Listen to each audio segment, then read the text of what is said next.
It is conference season, as we talked about last week. Prime Minister Keir Starmer is under pressure. He's attempting to reset his government. Often these conventions, these conferences can be a place to rally the troops, get your base energized again. And I'm curious to get your respective takes on whether he's pulling that off. There has been some drama attached to this conference. Last Thursday, the Labour mayor of Greater Manchester, Andy Burnham, criticized Starmer for having no plan and described the party's management as very factional and divisive. He emerged as the leading potential challenger to Starmer's premiership following the resignation of Angela Rayner, which we also talked about a few weeks back. He does not hold a seat in Parliament, but has not ruled out a return to Westminster, fueling speculation that he may consider a leadership challenge.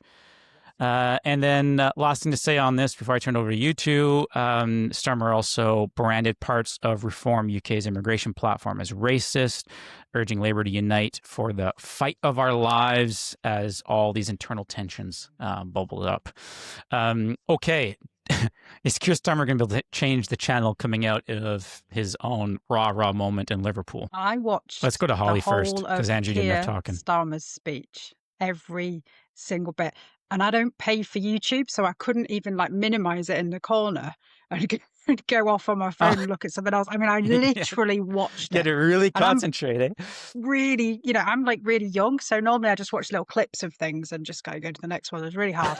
Actually, it was it was decent. It was really well received. The hall was absolutely full. He looked pretty comfortable. He'd obviously practiced to no end. Could have gone an awful lot worse for him. And then for a chaser at the end, someone sent me the video, which I said to you guys earlier today, of Nigel Farage immediately making his very statesman-like comments afterwards and pointing out that in his view, I'm not going to get this exactly right, but his concerns that Keir Starmer was calling a lot of people racist and he didn't like it very much. So that was an interesting kind of own goal. I don't know what you think as well, but it almost seems like the Andy Burnham thing, because before every conference, it's always is someone going to stab the leader in the back, right? And, what's from Shakespeare, he who wields the knife rarely wears the crown. See how cultured I am. And we did that at William G. School in Hull. We did a bit of Shakespeare. It almost so, it was written up as this is a really dangerous attack on Starmer. But actually, it seems to have kind of backfired on Andy Burnham.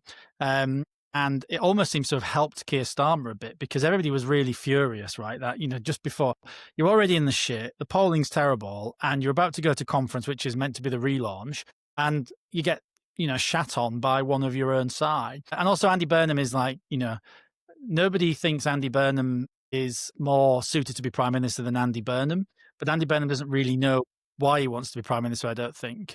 And he's had quite a lot of mockery in some of the opinion pieces, but I kind of think it seemed to do Starmer a bit of a favour, right? Because it kind of rallies everybody together. So maybe it kind of helped him. I don't know if you got the same perspective. Yeah, it definitely seems to have gone quiet, doesn't it, with Andy Burnham?